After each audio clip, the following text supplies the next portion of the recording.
Sony is launching the FX3 on 23rd of February. The camera is almost identical to the A7S III. So in terms of sensors and capabilities, it's pretty much the same as the A7S III. The only thing is the body is slightly different and there's some slight differences in the functionality which favors video work.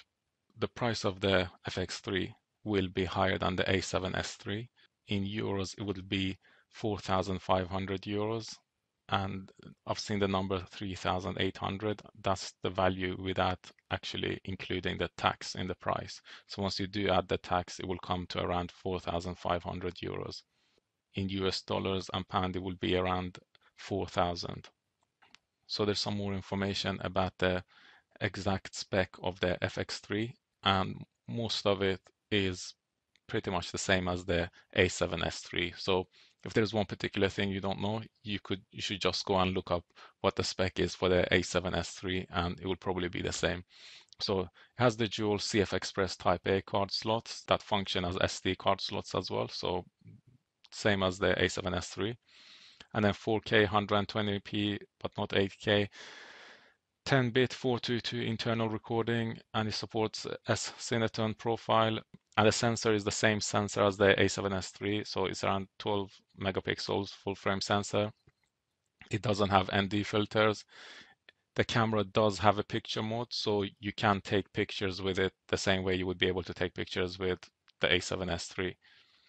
It does have in-body image stabilization with active mode, and the battery is the same as the A7S III as well. The camera comes with an XLR adapter or a top handle. So there's a handle, and on top of it, you have two ports for the XLR and a 3.5 millimeter microphone input as well. And it actually connects through the hot shoe to the camera, so you don't need to run any cables there. And the camera has 5 3/8-inch screw holes on the body. 3 of them are on top and 1 on each side of the camera. 2 of those will be used for the handle or the XLR adapter to just hold it in place tightly. The camera does have onboard stereo microphone and speakers, and it also has an active cooling system using a fan. The camera has a tilt and flip screen, which means you can keep the screen on axis and tilt it upwards, and you can also flip it out to the side and rotate it. So this is similar to the Panasonic S1H. And it does have a full-size HDMI port, but no SDI ports. And the camera also has a 3.5 millimeter headphone jack and a 3.5 millimeter microphone input on the body as well. So you get one 3.5 millimeter microphone input on the body and one on the XLR adapter or the handle. The camera is slightly heavier than the A7S III, around 50 grams or so, but obviously the body, as you can see, it is smaller because it doesn't have the top parts. In terms of the cooling, you can see the vent there on the left-hand side. So that's where the air blows out. And underneath the camera, you can see where it actually takes in there. So the air is taken in underneath the camera and then blown out to the left-hand side. The Sony FX3 comes with a top handle or an XLR adapter, whatever you want to call that. And so on the top of the camera, as you can see, you have the two 3/8-inch screw holes, and the XLR adapter connects via the hot shoe, so you don't have to run any cables. And if you look at that image there, you can see 2 XLR inputs will be available on the XLR adapter, as well as a 3.5 millimeter microphone port. The camera does have onboard audio as well, so you can see the 2 microphone holes there on the top of the camera and the speaker outlet at the back.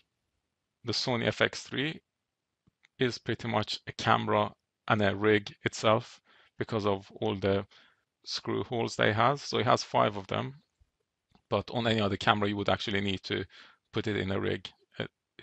I think 5 is enough for a lot of people.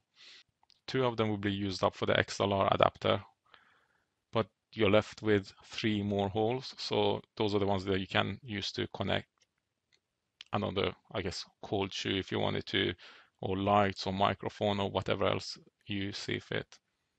There you can see the buttons of the camera. So this is another new leaked photo.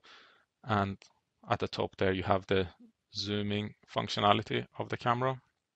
And then you have the iris, white balance, and ISO, which is pretty much the same as where it would be roughly on most cameras. And then one thing which wasn't clear to me previously was where the battery compartment was and what type of battery it uses. So it uses the same battery as the A7S3 NPF Z100 battery, and the battery compartment is at the bottom of the camera, and it has a lid which you need to open up to change batteries, which is less convenient than the Canon C70. So if you look at the Canon, you can just take out battery and you have the option of using different size batteries. But the compromise Canon is making is their screen will be substantially smaller than the Sony screen. So if Sony wanted to do something similar, they would either have to make the camera bigger or the screen smaller. I guess different people will prefer different things here. Some people might want a bigger screen, some people prefer to have a bigger battery. And if you look on this picture, where you can see the battery compartment of the FX3, you can also see the serial number of the camera. So from this serial number, it's actually quite easy to identify who is leaking these photographs.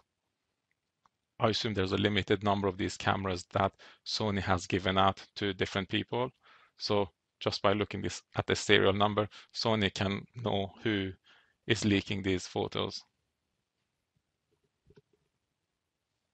The Sony FX3 has two record buttons, one at the top and one in the front, which is identical to the Panasonic S1H.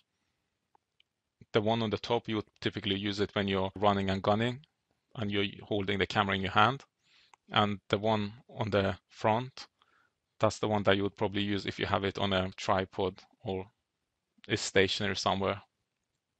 And that's, I think, typical with all camcorders. You have two buttons, one at the top when you have the camcorder on your shoulder, and one on the left-hand side when you have your camcorder on a tripod.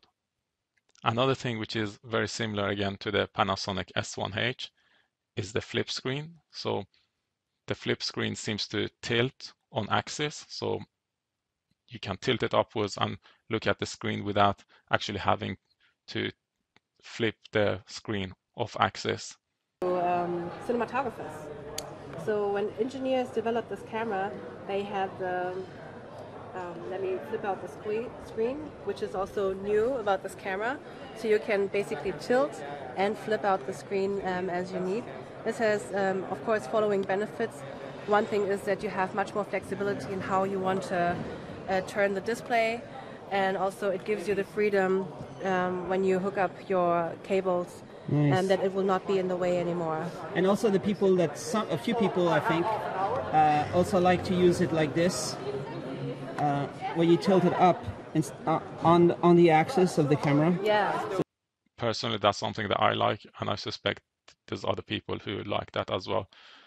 And some people might not like it because it actually adds more bulk to the camera. So with every benefit, there's some disadvantages as well. The main competitors for this camera, I think, is Panasonic S1H and the Canon C70, as well as the Sony A7S III. But because the Sony A7S III is going to be cheaper than this camera, and it's made by Sony, I guess it's not a real competitor. But if you compare it to the Canon C70, I think there's some advantages and disadvantages to each of these cameras. So for example, with this camera, you have to have a top handle to get XLR inputs. But with the C70, the Canon C70, you have mini XLR ports on the camera itself. On this camera, you get a bigger screen, but on the Canon C70, you have a smaller screen, but then you have the option to put in a bigger battery and also change your battery more easily. On this camera, you can use both SD cards and CF Express Type A cards.